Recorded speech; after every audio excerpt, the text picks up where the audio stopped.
তো টক শোর মধ্যে যায় বা কোথাও যায়, যাওয়ার পরে জিজ্ঞাসা করা হয় আপনি কি আখেরাত বিশ্বাস করেন, পরকাল বিশ্বাস করেন? তখন একটা ভাব ধরে হতেও পারে নাও, মানে উনি বুঝায়, উনি অনেক শিক্ষিত, এরকম যে এটা হতেও পারে নাও হতে পারে, মানে একটা ইংরেজি বলে আর বইলা বুঝায় যে উনি অনেক ইংরেজি পারে, আর ভাবসাব এরকম যে মোল্লা মৌলবীরা কি বুঝবে, মানে বুঝে যে আর কেউ মনে পারে না।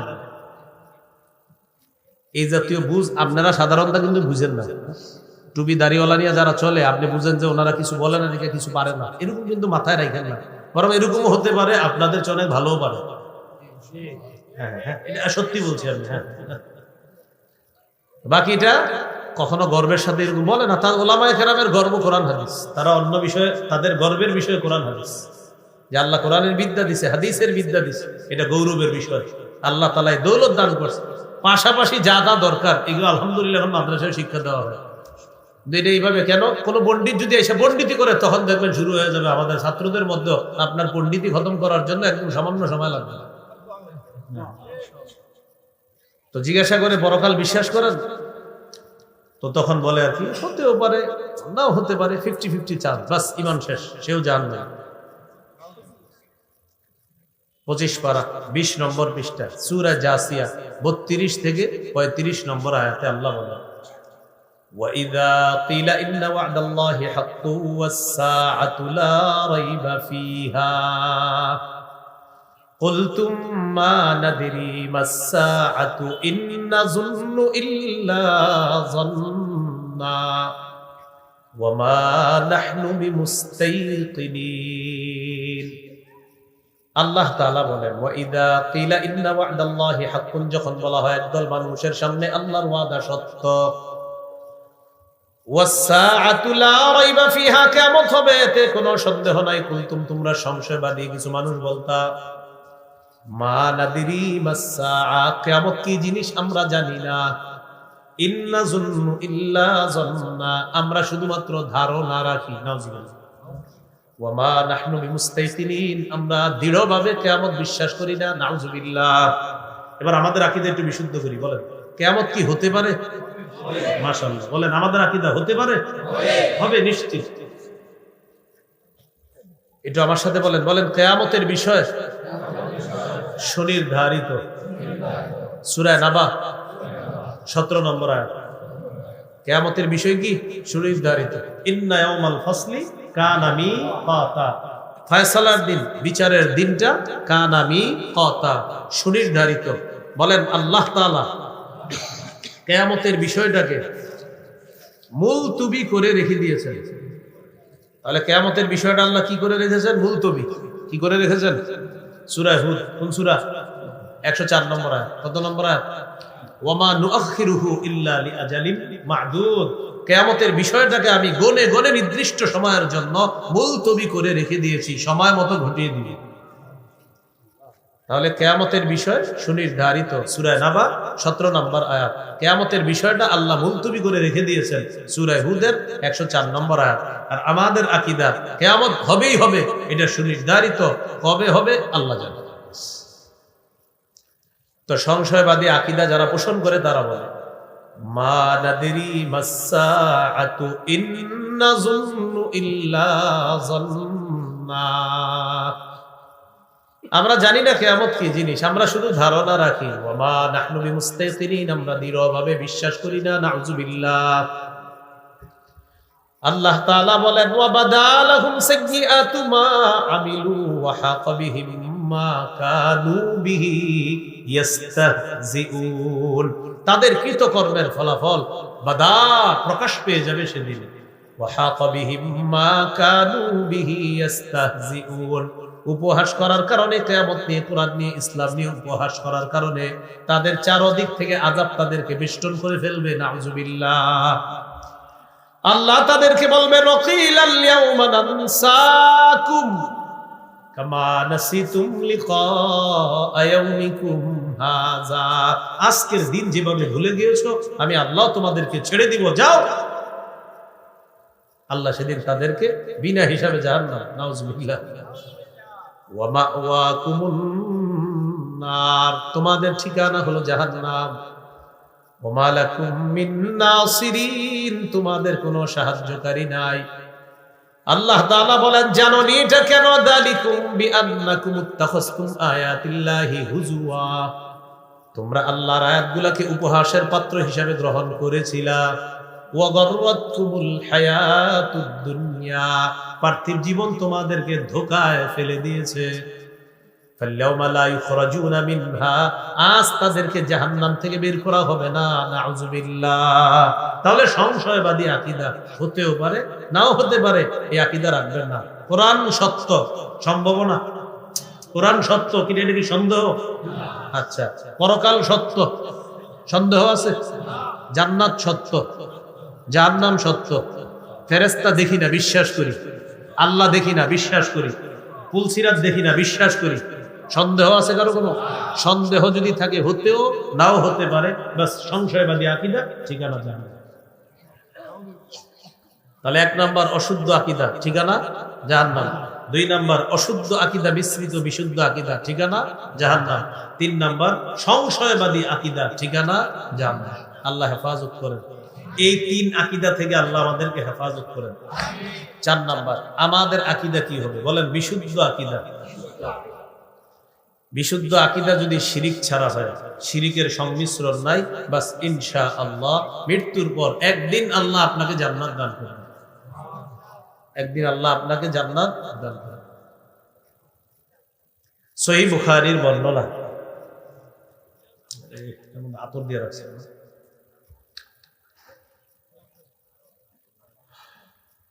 সহিহ বুখারীর বর্ণনা,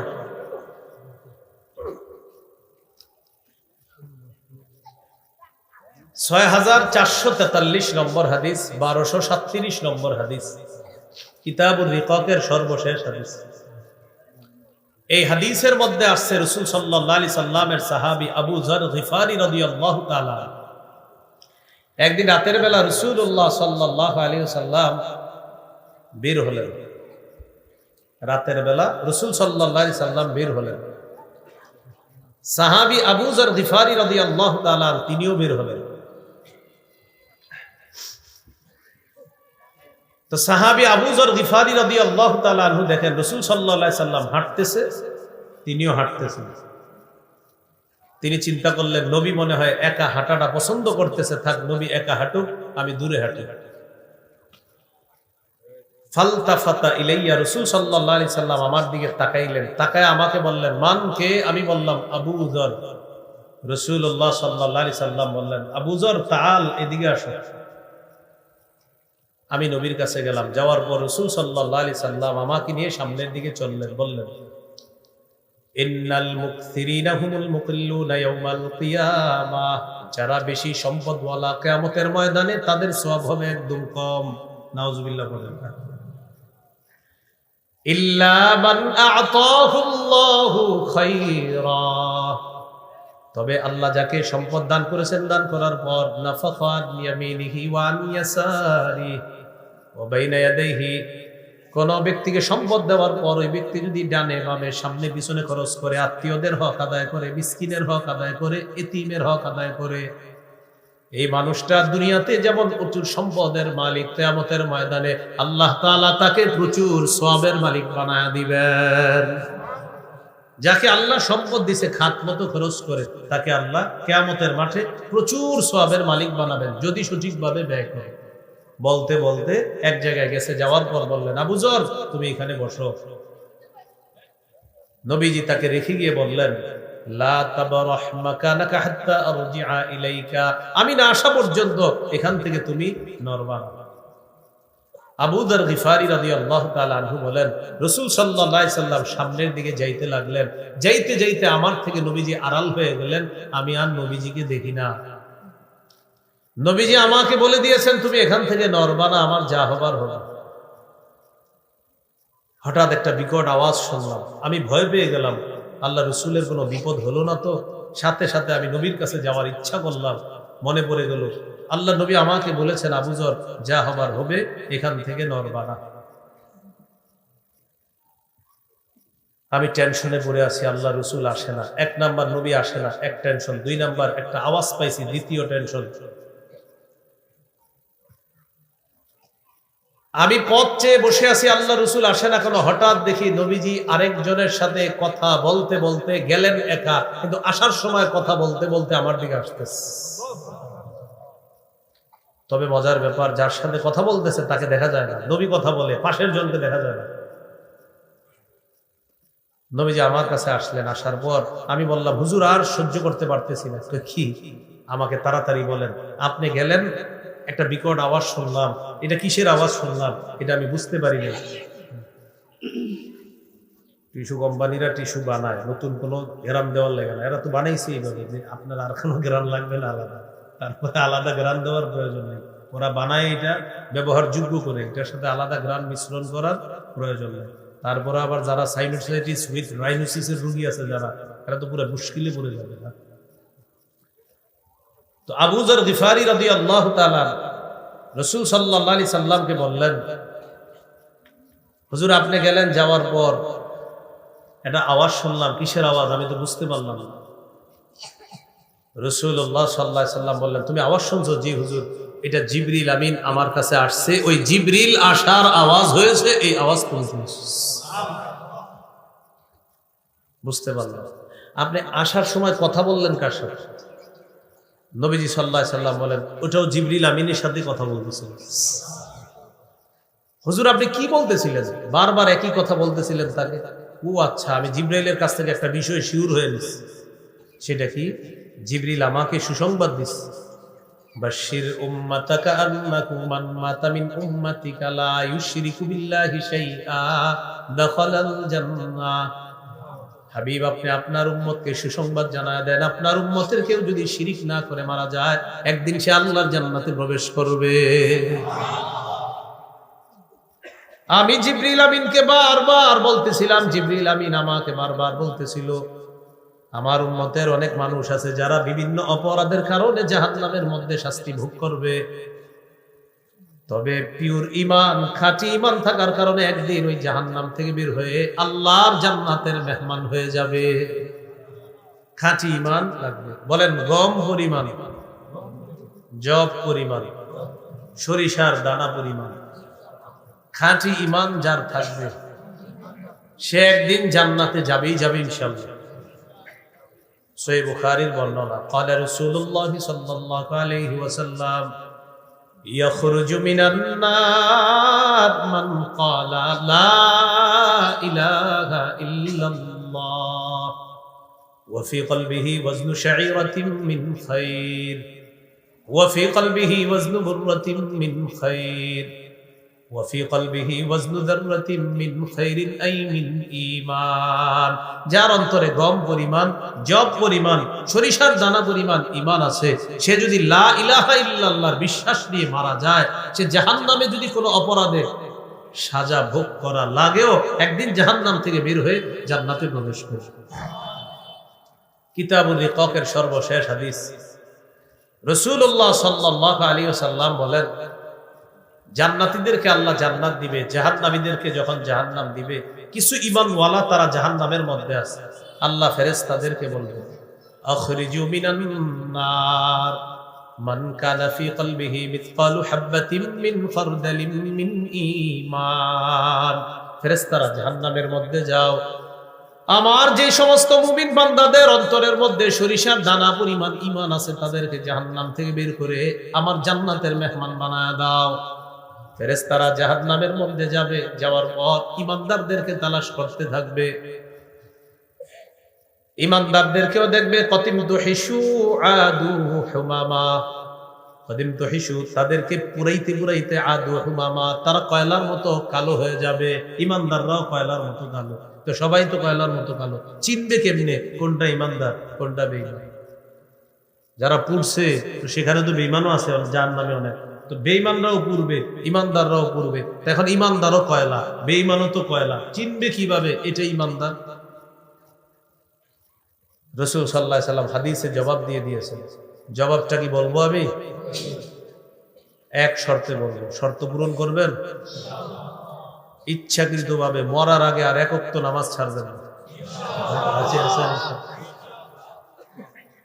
এটা কি রেডিমেড হাত তোলা? একক তো নামাজ ছাড়বেন না তো? নবীজি বলেন ইউরাফুনা বিআলামাতি আথারিস সুজুদ, ইমানদারের সিজদার চিহ্ন দেখে চেনা যাবে এটা ইমানদার। এখন আপনাদের প্রশ্ন হবে, হুজুর তাহলে কি সিজদার জায়গাটা পুরবে না? রাসূল সাল্লাল্লাহু আলাইহি ওয়াসাল্লাম জবাব দিয়েছেন, ইন্নাল্লাহা হাররামা আলান নার আন তাকুলা মিন ইবনি আদামা আথারাস সুজুদ। আগুনের উপর আল্লাহ হারাম করে দিয়েছেন, আগুন যেন আদম সন্তানের সিজদার জায়গাটা না খায়, না পুরায়। আল্লাহ তাআলা আগুনের উপর আদম সন্তানের এই সিজদার জায়গা খাওয়া হারাম করে দিয়েছেন। তাহলে এই হাদিস থেকে শিখলাম, ইমানদারের কোনো কারণে যদি জাহান্নাম হয়, ওর পুরো শরীর পুরলেও ওর সিজদার জায়গাটা পুরবে না। আর এটা দেখেই ফেরেশতারা চিনতে পারবে, এই যে ইমানদার পাওয়া গেছে একজন, বের করো বের করো। বের করার পর ইউলকাউনা ফি নাহরিল হায়াত, সঞ্জীবনী নদী আছে একটা, এই নদীর মধ্যে ইমানদারকে গোসল করাবে। করানোর পর পুরা সুন্দর হয়ে যাবে, খড়কুটা নদীর ভাসমান স্রোতের মধ্যে, ময়লা আবর্জনার মধ্যে একটা দানা যেইভাবে সেখানে সজীব হয়ে উৎপন্ন হয়ে যায়, ইমানদারকে গোসল করানোর পর সেও সতেজ সজীব হয়ে একজন সুন্দর সুদর্শন মানুষ হওয়ার পর আল্লাহ তাআলা তাকে জান্নাত দেন। তাহলে সামান্য সরিষার দানা পরিমাণ ইমান, কেন? খাঁটি ইমান ছিল, বিশুদ্ধ ইমান, এটার সাথে কোনো শিরিকের সংমিশ্রণ ছিল না। এই জন্য আমার সাথে বলেন, শিরকি আকীদা রাখবো না। ইমানকে শিরিকের সংমিশ্রণ হতে দিব না। মনে থাকবে নি, ইমানের সাথে যেন শিরিক সংমিশ্রণ না হয়। সূরা আনআমের ৮২ নম্বর আয়াতে আল্লাহ বলেন, আল্লাযীনা আমানু ওয়া লাম ইয়ালবিসু ঈমানাহুম বিযুলমিন উলাইকা লাহুমুল আমনু ওয়া হুম মুহতাদুন। যারা ঈমান এনেছে, ঈমানকে শিরিকের সাথে সংমিশ্রণ করেনি, আমি আল্লাহ তাদের জন্য নিরাপত্তা ঘোষণা করলাম, আর তারাই হেদায়েত প্রাপ্ত। তাহলে কি শিখলাম? ইমানের সাথে শিরিকের সংমিশ্রণ ঘটানো যাবে না। এবার বলেন, ইমানের সাথে শিরকি আকীদা পোষণ করা যাবে না। আমাদের সমাজে অনেক মানুষ পাবেন যারা নামাজ পড়ে, রোজা রাখে, ইমাম সাহেবকে সালাম দেয়, আলেমদেরকে সালাম দেয়, মুফতি মুশতাকুন নবী সাহেবের সাথে সম্পর্ক রাখে, মুসাফা করে, হুজুর কেমন আছেন দেখলে এরকম বলে। কিন্তু এই লোক ভালো মানুষ, ঠিক আছে, সব ঠিক আছে, কিন্তু তার একটা গোপন আকীদা যেটা আমাদেরকে বেশি বলে না, মাঝে মাঝে বলে, সেটা হলো যে যেমনি ভাবে আল্লাহ ছেলে মেয়ে দিতে পারে, তেমনি অমুক জায়গায় গেলেও অমুকের কাছে চাইলেও কিছু পাওয়ার আশা করা যায়। বাস, শেষ। এই যে শিরকি আকীদা, এরকম অসংখ্য মানুষ পাবেন আপনারা যারা বাৎসরিক এই শিরকি আকীদার মাধ্যমে ঈমানটা নষ্ট করে। কি শরীক? বাৎসরিক আকীদাটা সবসময় রাখে, কিন্তু বাৎসরিক ভাবে এই আকীদাটা আপনার বাস্তবায়ন ঘটায়। আকীদাটা রাখে সবসময়, আর বাৎসরিক ভাবে আকীদার বাস্তবায়নটা ঘটায়। এইটা করেন না, আল্লাহ হেফাজত করেন। বলেন, মেয়ে দেখে ছেলে দেখে, ছেলে মেয়ে উভয়টা দেখে, একটাও দিবে না ক্ষমতাটা। সূরা শুরা 49-50 নম্বর আয়াতে আল্লাহ বলেন, লিল্লাহি মুলকুস সামাওয়াতি ওয়াল আরদি ইয়াখলুকু মা ইয়াশা ইয়াহাবু লিমান ইয়াশাউ ইনাসাও ওয়া ইয়াহাবু লিমান ইয়াশাউ যুকুর। আসমান জমিনের রাজত্ব আল্লাহর, তিনি যা ইচ্ছা তা সৃষ্টি করেন, যাকে ইচ্ছা কন্যা সন্তান দান করেন, যাকে ইচ্ছা ছেলে সন্তান দান করেন। আও ইউযাউযুহুম যুকরানা ওয়া ইনাসা, তিনি যাকে ইচ্ছা ছেলে মেয়ে উভয়টা দান করেন। ওয়া ইয়াজআলু মান ইয়াশাউ আকীমা, তিনি যাকে ইচ্ছা ছেলেও দিবেন না, মেয়েও দিবেন না, এই নারীকে বন্দা বানাবেন, এই ক্ষমতাও কার? তাহলে আল্লাহ বললেন তিনি যাকে ইচ্ছা কন্যা দেন, যাকে ইচ্ছা ছেলে দেন। বলেন তো আগে কার কথা বলছে, মেয়ে না ছেলে? মেয়ে। বলেন কার কথা বলছে আগে? আমাদের সমাজে অনেক মানুষ আছে, মেয়ে হইলে চেহারাটা কালো হয়, রাগ হয়ে যায়, কপালটা কুঁচকায়, এরকম আসেনি? আরে আছে, যে কোরআনেও তো আছে। সূরা নাহলের 58 নম্বর আয়াতে আল্লাহ বলেন, ওয়া ইযা বুশিরা আহাদুহুম বিল উনসা যাল্লা ওয়াজহুহু মুসওয়াদ্দান ওয়া হুয়া কাযীম। কিছু মানুষ আছে, তাদেরকে যখন কন্যা সন্তানের সুসংবাদ দেওয়া হয়, চেহারাটা কালো হয়ে যায়, আর চেহারাটা খুব রাগান্বিত অবস্থায় হয়ে যায়। বন্ধুদেরকে জানায় রাখে, এই আগামীকাল স্ত্রীকে হসপিটালে নিয়ে যাচ্ছে, আল্লাহ চাইলে সন্তান হবে। তো আগামীকাল আপনার নিচে, কিন্তু কালকে আর বন্ধুদেরকে ফোন দেয় না, বন্ধুরা উল্টা ফোন দেয়, কিরে সুসংবাদ আসছে? হ্যাঁ, তোকে বাতি জুইস। এর আগে খালি বলছে আল্লাহ চাইলে সন্তান হবে, যেদিন সন্তান হয়েছে আর কাউরে ফোন দেয় না, তো বন্ধুরাই ফোন দেয়। আপনি ফোন দিয়েছেন, আসসালামু আলাইকুম, কি অবস্থা, সুসংবাদ আসছে, হ্যাঁ বাতি জুইছি। আর যদি ছেলে হইতো, পুরা কুমিল্লা আপনাদের ওই যে ভান্ডার সব। তাহলে আকীদাটা পোষণ করেন, একটু ঠিক করেন। মেয়ে দেয় কে? বলেন মেয়ে দেয় কে? আবার মেয়ে দেয় কে? মেয়ে দেয় কে? আকীদা ঠিক। ছেলে দেয় কে? ছেলে মেয়ে উভয়টা দেয় কে?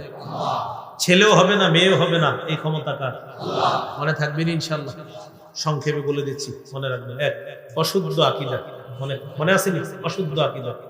অশুদ্ধ আকীদায় 5টা দৃষ্টান্ত দিয়েছিলাম।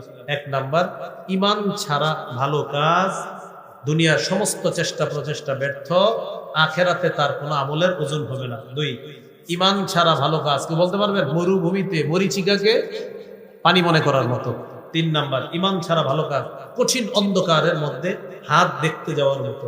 4, ঈমান ছাড়া ভালো কাজ প্রচন্ড ঝড়ের দিনে প্রবল বাতাসে কি রাখার মতো? ছাই রাখার মতো। 5 নাম্বার, ঈমান ছাড়া ভালো কাজ অদেখা উঠতে থাকা বিক্ষিপ্ত ধূলিকণার মতো।